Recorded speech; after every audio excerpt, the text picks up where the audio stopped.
Hi everyone, it's Suzanne. It's really nice to be with you today. We're going to be doing a lesson today for week 2 for maths, and this is the problem solving lesson.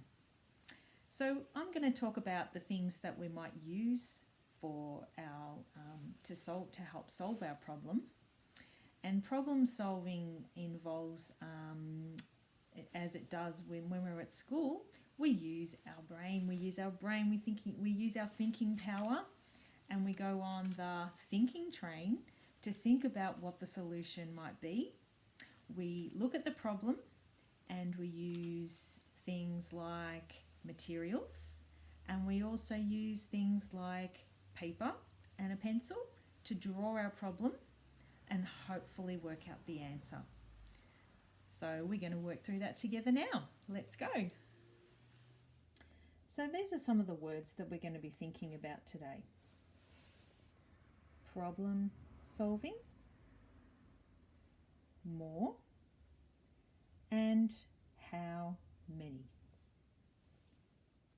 So this is my question, everybody. Let's go through it together. There are 8 kids playing in the pool and 6 more jump in. How many kids are in the pool? Let's read that together again. There are 8 kids playing in the pool and 6 more jump in.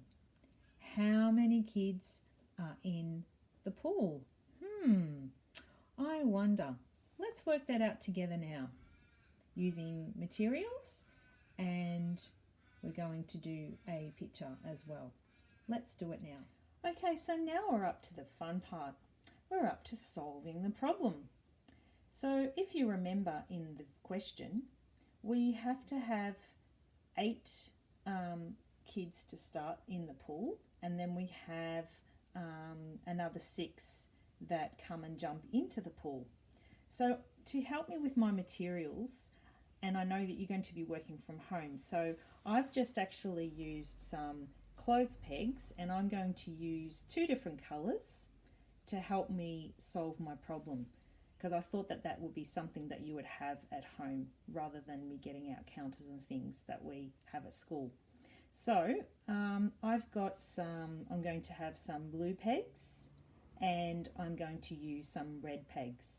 Now you might like to use something like bottle tops or something like that in different colours, but just try and choose maybe something that is small that you have at home, and that's all I'm going to use. So let's get started. So now I'm going to go ahead and use my materials to push and count. Remember, I have to start with 8 kids playing in the pool, so I have to count out 8 of my first colour of pegs. Let's do it together. We can count together as well, which would be great. Let's get started. 1,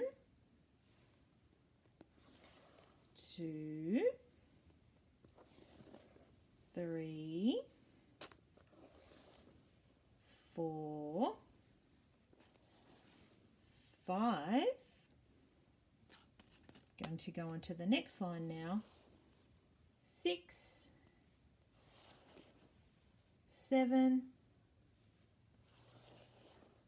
and 8. So now I have a total of 8 pegs. So now I have my blue pegs.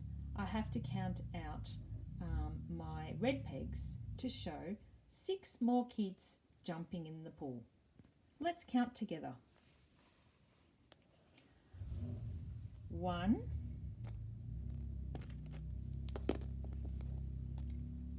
2, 3, 4, 5, and 6.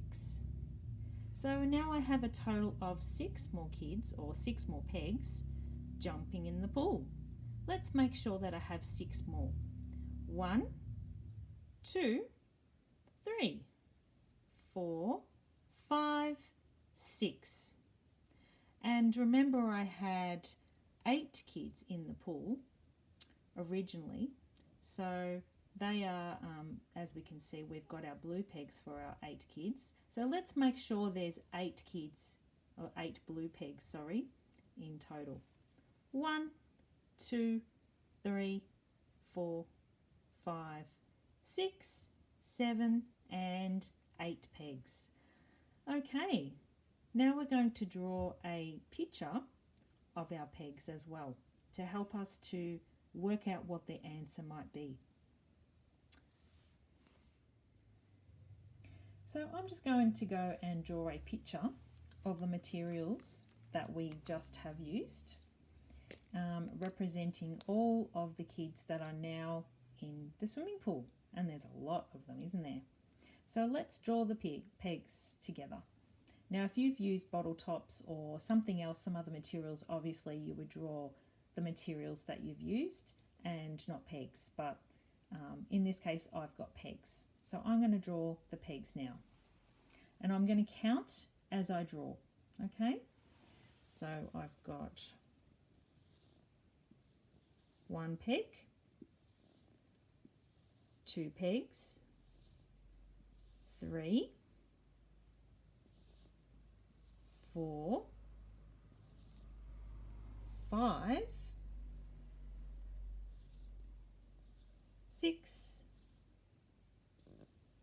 7, and 8. So there's my first 8 pegs and my first 8 children that are in my swimming pool. I'm now going to go ahead and draw the other children that joined, because remember there were 6 more that jumped in next. So I'm going to use a red texter to show that now. And obviously you could use pencils for this, you don't have to use texters, and some paper would be good to do your drawing on. So I'm just going to go ahead and count my 6 more pegs. And you can count with me, would be great too. So I'm going to draw 1, 2, 3, 4,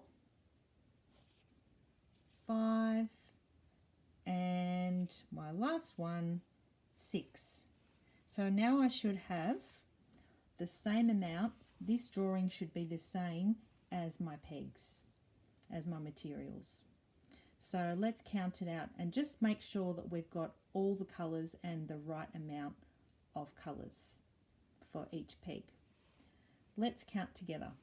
1, 2, 3, 4, 5, 6, 7, and 8. Now I have to make sure I've got 6 of the red colour to represent the 6 kids jumping in the pool. Let's count together. Ready? 1, 2, 3, 4, 5, and 6. So I have exactly the same as what I have here. Exactly the same, except these are materials and this is my drawing. Now what I need to do is I need to work out what the answer might be. And to work out the answer to my problem, to my original problem, I need to count all of these pegs together. Oh, sorry, all of these colours here, and I need to count all of my materials together as well to understand what the answer would be. Okay, so let's start with my materials first and let's count together. Are you ready? Let's start. 1, 2, 3, 4, 5, 6, 7, 8, 9, 10, 11, 12, 13, 14. Okay, let's make sure we've got the same on this side as well. Ready? 1, 2, 3, 4, 5, 6, 7, 8, 9, 10, 11, 12, 13, 14. Wow, that is such a big number. Okay, I have 14 all together. 14 pegs and 14 colours in my drawing as well. So now I need to write the number 14. A straight line one, it is fun. Down and across and down some more. This is the way we make the number 4. So remember, in the number 14 we have 2 digits. We have a 1 in the tens place and we have a 4 in the ones place. So we have 14. The number is 14. I hope you can say that number with me. 14. 14 children in all together playing in the swimming pool. And we've solved our problem. So just to go back to our original problem and our original question, there are 8 kids playing in the pool and 6 more jump in. How many kids are in the pool? So our answer was 14. Using all the materials and our drawings, we worked it out. Well done, everybody. See you next time.